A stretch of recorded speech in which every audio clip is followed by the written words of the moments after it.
बिस्मिल्लाहिर्रहमानिर्रहीम। अस्सलाम वालेकुम। आपका दोस्त सलमान हैदर। दुआ है उस परवरदिगार से कि उसने आपको और आपके अहले खाना को अपनी हिफ्ज़ो अमान में रखा हुआ हो। इससे बड़ी कोई खबर होगी कि अमरीकी बादशाहत का जनाजा निकल गया है। एक दो तीन नहीं, पूरे के पूरे नेटो ने बाइडन को सुर्ख झंडी दिखा दी है। वाजे कर दिया है कि नहीं, हम किसी तौर पर भी यूक्रेन पर मुसल्लत जो जंग अमेरिका कर रहा है उसमें अमेरिका का साथ देंगे। ये गलतफहमी अमेरिका निकाल दें। यूं कह लें कि जो जितनी भी अमेरिकी प्लानिंग थी ना, उस गुब्बारे से हवा निकल गई है। पहले एक मुल्क था फ्रांस, फिर जर्मनी, और फिर क्रोएशिया, फिर पोलैंड, और अब पूरे का पूरा नेटो। इतनी बड़ी ब्रेकिंग न्यूज मैं आपको दे रहा हूं, ये कोई और नहीं, नेटो का सेक्रेटरी जनरल कह रहा है। किस टोन में कह रहा है ये भी आपको इस वीडियो के अंदर बताना। दूसरा, बरतानिया के गर्दन में जो सरिया था ना, वो भी निकल गया। अब ये बाकी एक जंग अकेले अमेरिका को ही लड़नी है।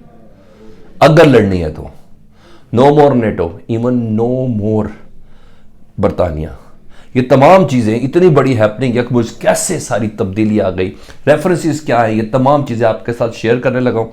तो हमसे रिक्वेस्ट ये है कि आपने वीडियो मुकम्मल देखनी है और कमेंट सेक्शन पे आपने मुझे ज़रूर बताना है। चैनल अगर पहली बार देख रहे हैं तो चैनल सब्सक्राइब कर दें ताकि आने वाले वक्त पे भी आपको वीडियोस इस तरह मिलती रहे। मैंने बहुत पहले से आपके साथ तकरीबन 4-5-6 रोज़ से आपके साथ शेयर कर रहा हूँ कि ये सारे पर्सनल रिफ्ट्स हैं अमेरिका की रूस के साथ, और वो महाज बनाने की कोशिश कर रहा है यूक्रेन को। एक के बाद एक बाहर ममालिक बाहर आ रहे। जर्मनी आया, फिर फ्रांस आया। जर्मनी ने तो 5000 सिक्योरिटी के लिए हेलमेट भेज दिए यूक्रेन में। फिर यूक्रेन में एक सर्टन मुआहदा भी हो गया यूक्रेन के वज़ीर ख़ारजा का पेरिस के अंदर रूसी वज़ीर ख़ारजा के साथ जंग बंदी के हवाले से। लेकिन मुसलसल एग्रेशन जारी था। बरतानवी असले की खेप वहाँ पहुँची, अमरीकी असले की खेप वहाँ पहुँची, 8500 फ़ौजियों को स्टैंड बाय कर दिया गया। और मज़ीद जो मैंने सुबह आपके साथ वीडियो शेयर की थी उसमें मज़ीद फ़ौजियों से मुतल्लिक ग्रीन सिग्नल्स दे दिया गया।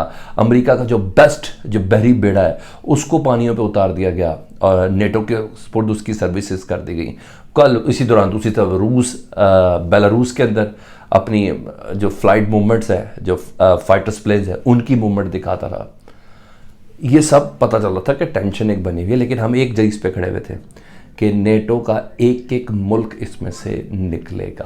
वो खबरें क्या हैं, क्या चीज़ें हैं, सारी आपके साथ शेयर करता हूँ। सबसे पहले ये मैं आपको बता रहा हूँ बरतानिया के जो सरिया निकला ना, वो पहले बता देता हूँ। फिर आपको बताता हूँ कि नेटो का कोई मुल्क अमेरिका के साथ नहीं है, कोई मुल्क अमेरिका के साथ नहीं है। बरतानी वज़ीर ख़ारजा जी लिज ट्रस जी, वो इस महीने मॉस्को जा रही हैं। सरगई लारोव से वो मुलाकात करेंगी। बरतानिया की वज़ीर ख़ारजा लिज ट्रस वो मॉस्को जा रही हैं, ठीक है जी।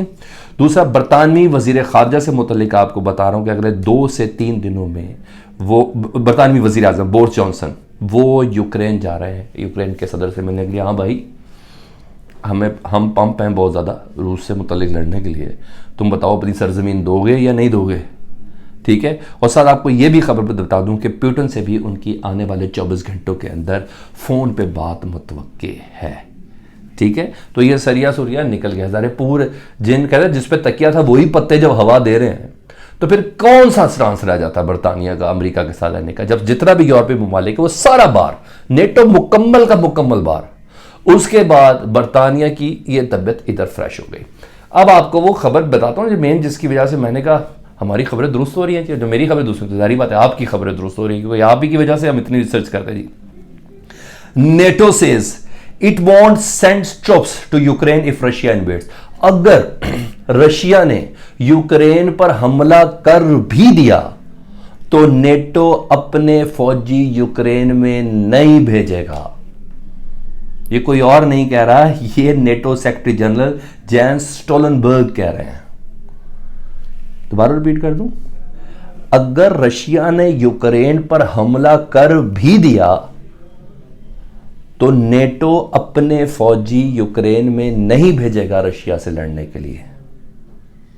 ये नेटो के सेक्रेटरी जनरल कह रहे हैं जी। किस माहौल में कह रहे हैं ये भी सुन लें। NATO secretary general Jens Stoltenberg has said that western military alliance will not send combat troops to Ukraine in the event that Russian invades the country, अगर यूक्रेन के अंदर आ गई तो ना ना ना ना, हमने नहीं आना, हमने नहीं आना, हमने अमेरिका का साथ नहीं देना। We have no plans to deploy NATO combat, we have no plans to deploy NATO combat troops to Ukraine, we are focusing on providing support. हम सिर्फ सपोर्ट कर रहे हैं यूक्रेन की, कि अगर रशिया ने 1,30,000 फौजी जो बॉर्डर के ऊपर खड़े किए, हम उस सिलसिले में यूक्रेन की सपोर्ट कर रहे हैं कि हमारा स्टांस यूक्रेन की तरफ है। फौज कोई नहीं भेजनी, वो शेर आया आ गया भाई, वो कोई फौज नहीं भेजनी। वो 8,500 फौजी, वो F-35, वो F-18, वो राफेल, जो हर मुल्क कह रहा था ना हम इतना दे देते हैं, हम इतना, कई तो नेटो के ऐसे मुल्क है जिनका भाई एक जहाज है, ये भी आपने जहन के अंदर रखना है। तो रशिया का स्टांस विद चीन ब्लॉक इतना तगड़ा और इंपैक्टफुल रहा है नेटो का, कि नेटो का सेक्रेटरी जनरल कह रहा है we have no plans to deploy NATO combat troops to Ukraine, we are focusing on providing support. Stoltenberg told the BBC से बात कर रहे थे during an interview on January 30, ठीक है, this is a difference between being NATO members and being a strong and highly valued partner as Ukraine.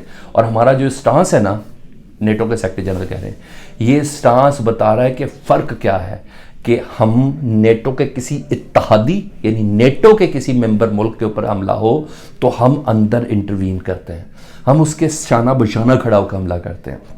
लेकिन अगर एक वैल्यूड पार्टनर हो, यानी ऐसा मुल्क जो नेटो का इत्तेहादी ना हो लेकिन नेटो के दोस्त ममालिक में से हो, तो हम उसकी सिर्फ और सिर्फ सपोर्ट करते हैं। मैंने कहा ये डिफरेंस है, this is a difference between being a NATO members and being a strong and highly valued partner as Ukraine. कोई चक्कर नहीं है, कोई अमेरिकी जंग नहीं हमने खेलनी, ना लड़नी है यूक्रेन के अंदर, कोई फौजी नहीं भेजना। आप समझ आइए आपको, जो मैंने सुबह वीडियोस के साथ सबूत आपको दिए थे, और बेलारूस के अंदर बैठ के किस तरह रशिया के जो मिसाइल्स थे उनकी प्रैक्टिस, किस तरह लोडर्स ट्रकों के नीचे से निकले, किस तरह वो रशियन जो बम्बार्ड जहाज़ थे वो बेलारूस के अंदर उन्होंने स्टांस लिया, यानी अपनी लैंडिंग की, यानी कहीं बम्बारमेंट करके वो आए। कितना स्ट्रॉन्ग मैसेज है। यही नहीं, बेलारूस ने यूरोप का दाखला बंद करा दिया कि आप नहीं आ सकते, अब आपका कोई सामान बेलारूस की पोर्ट पे नहीं आएगा। बेलारूस का सारा सामान वाया अब मॉस्को यानी रशिया जाया करेगा। एक दूसरा नाका बंद। 35% गैस पूरे यूरोप को रशिया फराहम कर रहा है, 50% गैस सिर्फ जर्मनी को रूस फराहम कर रहा है। तो ये गैसें, ये फैसिलिटीज़ क्या अमेरिका देगा या कोई और मुल्क देगा? तो इससे बड़ी मेरा ख्याल है ये हैपनिंग थी, जिसकी बिना पर लग रहा है कि अब बोरिस जॉनसन जा रहे हैं यूक्रेन के सदर से मिलने, जी करना क्या है, और वज़ीर ख़ारजा को वो मॉस्को भेज रहे हैं, ये बरतानिया हो रहा है, और अमेरिका तन्हा है। अब देखना ये है जो बाइडेन साहब अपनी सुबकी को कैसे मिटाते हैं, कैसे रखते हैं, क्योंकि अभी मिड टर्म इलेक्शन से पहले उनको ऐसा कुछ ना कुछ ड्रामा क्रिएट ज़रूर करना है कि जिसकी बिना पर वो अपनी पब्लिक के सामने कह सके कि यस मैं एलिजिबल था इस सीट का, जो धोखे से ही सही आप लोगों ने मुझे दिला दी। तो ये कोई भी जिसे कहते हैं ना, कोई मिस हैपनिंग कोई ऐसी हो ज़रूर सकती है। मैं ये नहीं कह रहा कि ये नामुमकिन है, हाँ साथी सारे साइड पे हो चुके हैं। अब अमेरिका किस तरह रिवर्स होता है, क्योंकि अमेरिका होता जलील ही है। वियतनाम से लेके अफ़गानिस्तान, अफ़गानिस्तान से लेके इराक, इराक से लेके सीरिया, आज तक अमेरिका जलील ही हुआ है। तो इस बार इज़्ज़तदार तरीके से कैसे जलील होगा ये देखना। बाकी आपको क्या लगता है कमेंट सेक्शन में प्लीज़ मुझे ज़रूर बता दें। अपना बहुत ज़्यादा ख्याल रखें। अल्लाहुम्मा सल्ली अला मुहम्मद व आले मुहम्मद।